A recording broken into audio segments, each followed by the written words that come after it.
Auto leveling, 50 amp service, 2 air conditioners, 2 fireplaces, and a king-size bed, and all of this in a travel trailer that's less than 32 feet long. I'm excited to show you guys our new RV. This is a 2025 Venture Sporttrek Touring 272 VRK. If you've watched the channel before, you know mods are coming, but for this video, I wanted to show you this trailer as it comes from the factory.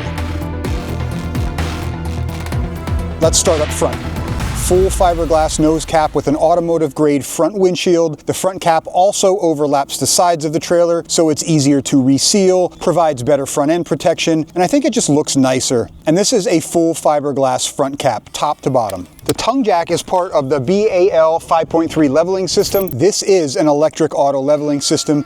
It uses 3 points of contact. The 2 rear levelers adjust the sideways level, and because the tongue jack is only 1 point of contact up front, it allows the frame to kind of pivot on the tongue jack. Last, it drops the front stabilizers to tighten everything up. I haven't been able to play around with this yet, but I'll definitely be releasing a video on this system in the future. Instead of 20-pound cylinders, they give you 30-pound propane DOT cylinders, and I like that the cover allows you to see the current state of the switchover valve without removing the entire cover.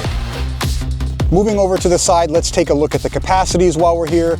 The gross vehicle weight rating is 9,265 pounds, minus the CCC or cargo carrying capacity of 1,715, which leaves us with a UVW of 7,550 dry. Also not on the sticker is the tongue weight, which is 870 pounds. The living space is 27 feet, and the trailer is just shy of 32 feet, tongue to bumper. Full pass-through storage with slam latch locks. Though it is a bit on the smaller side, there is additional exterior storage on the bedroom slide. There's also a lot of storage inside that you'll see in a minute. Laminated Asdel sidewalls and frameless windows all around except on the north and south sides of the slide out.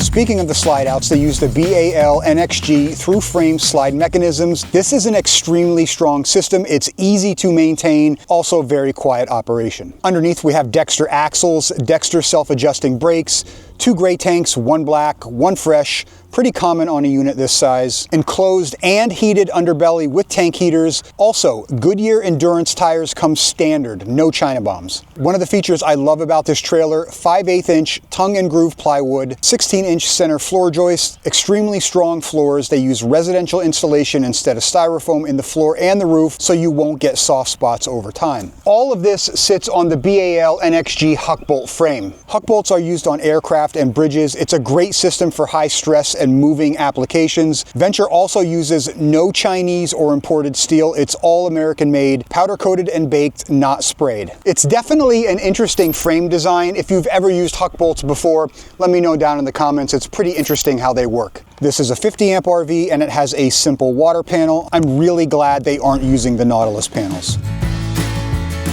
On to the back. We are pre-wired for a backup camera, so I'll be swapping my Halo View system over shortly. Instead of mounting the spare tire back here, they give you a 250-pound hitch receiver, and instead they put the spare tire underneath using an automotive-style drop winch. And something else worth noting, this trailer has reverse lights. Absolutely helpful when pulling into a campground at night. A rear-mounted ladder, which takes you up to, obviously, a fully walkable roof, 200-watt solar panel. Now, the second AC is optional, but the dealer we purchased this from orders all the Sporttrek models with the second AC right out of the gate. This is also a PVC membrane. Back down and over to the camping side, we have a Suburban tankless water heater, Solera awning, a larger and lower grab handle than most trailers come with, more ride step above steps with the larger top step, and button adjustable legs instead of the old school pins. They give you a TV backer with an outlet and cable connection on the camping side. This is the additional exterior storage I talked about earlier, and last but not least, an anchor for a dog leash. Rumor has it you can use this to open a bottle of beer. I've never personally tried it, but if you see me at a campground, grab a 6-pack, come on over, and we'll try it out. Before I show you the inside, did you know for the last 5 years I've been able to keep all of our videos free for everyone to watch? I refuse to charge a membership fee on this channel, and I want to keep it that way. Without sponsors, there are no videos, so I hope you'll stick around for a short message from today's video sponsor. RV Snappads are a one-time installation, permanent solution for fifth wheels and motorhome landing gear, and travel trailer stabilizers and tongue jacks. They provide more surface area, which means better stability and less sinkage on soft ground. Made from recycled tire rubber, they they grip better on uneven surfaces, and they won't gouge or rust stain your campsite or driveway. Stack pad blocks and other accessories are also now available. Use our link below and get 10% off your entire order. So as soon as you come in, you're in the kitchen. This is a rear kitchen travel trailer. Right next to the entry door is a huge closet pantry space, which we absolutely love. Solid surface countertops, a huge stainless steel sink, residential faucet, and there is a ton of storage space in this RV, probably more than we'll ever use. Every single window in this RV has blackout shades, and I like that they're soft roll-up shades as well. We also have 4 more drawers down here, lots of storage space, even storage space underneath the sink, which we'll probably put our garbage can. And what's nice is right behind this removable panel underneath the sink is the water heater, so we have full access to the back of the water heater should we need it. There's plenty of lighting underneath the cabinets, so you can obviously see what you're doing. Pretty standard Furrion oven and stovetop. Comes with a nice cutting board. You can flip that over if you want. Furrion microwave and your hood vent with a light and a fan, and this vents outside the RV. This is something we've been wanting for a long time. We had an absorption fridge in our last RV. This is a 10 cubic foot 12 volt compressor fridge. Underneath the oven is a removable plate that gives you full access to the furnace. Still in the back of the RV, we have a dinette here. Now this is going to get changed out. I'm going to build something custom here. I'm not exactly sure what I'm going to do yet, but this is your pretty standard dinette. It's got storage underneath. They also give you these large plastic bins, so you can just load these up in the house, put them in the RV, and go pretty quickly. We did not want a kitchen island. We wanted this open floor space, and I like that they maximize the space in this kitchen by putting everything around the outer edge. Moving towards the front of the RV, plenty of windows letting in a lot of natural light. You have your living space area, heated love seat recliners with electric massaging. It's got cup holders in the middle, plus an outlet if you want to charge your phones. And I really like that they're utilizing the space above where you're sitting and giving you more cabinets. Directly across from the couch is obviously the entertainment area. 40-inch smart TV. They give you a JBL soundbar, which is really nice. More storage underneath the TV, and a 5,000 BTU electric fireplace. Full control panels right here on the wall gives you access to all the lights, all the slides, awnings, everything's right here. And this is Bluetooth, so you can operate everything on this panel right on your phone. Except for the lights over the kitchen countertops, all the lights in this RV are on a switch somewhere. However, with the switch turned on, you can manually turn off any individual light anywhere in this RV. You can just turn on a couple lights at a time. You can turn them all on. You can leave one on. It's a really nice feature in my opinion. The kitchen and the living room are 2 areas we really liked in this RV because they maximize the space in the kitchen and they minimize the space in the living area because you're either sitting down, reading a book, taking a nap, or watching TV, and that doesn't need to be a very large space. The space that they save in the living area, they use for the bathroom. Now, it's not a large bathroom. You have some storage above the sink, some storage below the sink, nice glass door, your standard skylight above the shower, towel rack. You have your tankless water heater controls right by the sink, residential faucet. So it's not the biggest bathroom you're going to find in an RV, but I think Venture recognizes that, so they give you this floor to ceiling cabinet with a lot of storage room for things like towels, toiletries, washcloths. Whatever you can't fit in the bathroom, you can definitely fit in this cabinet.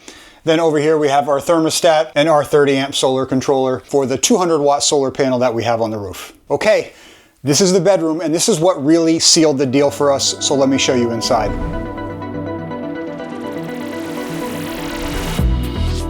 Something we wanted in the new RV was a king-size bed. This is an east-west bed in its own slide. Lots of underbed storage, more cabinets above the bed. Plus you still get all the storage you would get with a traditional north-south bed. You have your closets on the side. I love this window up front. This sitting area is really interesting. I don't think we're gonna keep it as a sitting area. My original idea was to build more closet space. However, I don't think I need any more storage space in this RV. So it's probably gonna get turned into a desk so we can travel more and I can work on the road. In front of the bed, you have another large window, a full dresser up front with an additional 5,000 BTU electric fireplace. Coming from a Grand Design 2150 RV, we're really gonna have to try to fill this RV up. There's another thermostat in the bedroom for the second air conditioner. This is a 50 amp RV, and I really like that Venture put a little bit of a wood treatment on this wall. I think it's great that they're going the extra step and putting something here that looks a little bit nicer than just a plain wall. So why did we ditch Grand Design? And also, why not go with Brinkley or Alliance or some of these other RV manufacturers who are really popular right now? Regarding Grand Design, our 2150 RV was bulletproof for 8 years. Now, I don't think they handled the frame flex issue very gracefully, but the real reason we didn't go with Grand Design is pretty simple. We just didn't like their new lineup. Not one current Grand Design Imagine has a king-size bed.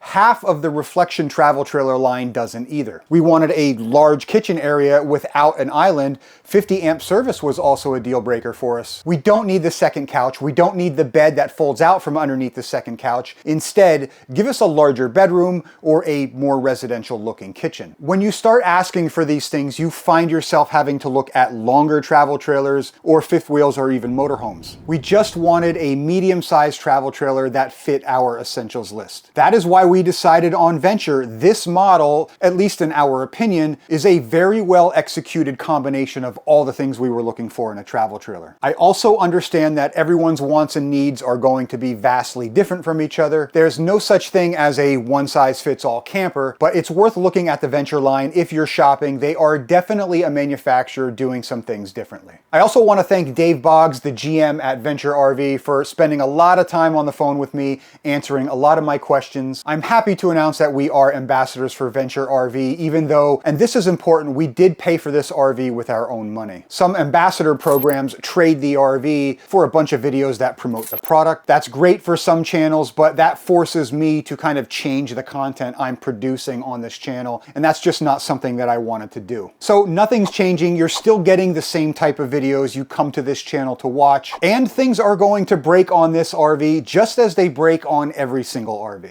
Because we actually purchased the RV, we used a local dealer, and I want to say thanks to Ryan and the rest of the staff at Juniata Valley RV in Mifflintown, Pennsylvania. The first thing they said to us was, hey, everything is open. You're welcome to walk around by yourself and take a look at everything. There was absolutely no pressure to buy anything. When they quoted the out-the-door price, they actually made a mistake on the estimate. So we go back a few weeks later to actually buy the RV, and they issue us a $33 refund check. I mean, it was only a $33 mistake, but I think it's cool that they did the right thing. They're a smaller RV dealership out in the middle of Pennsylvania, but definitely worth visiting if you have the opportunity. And that's our new RV. I have a lot of videos lined up that I think you guys will enjoy. Please consider subscribing. Thanks for watching, and we'll see you in the next one.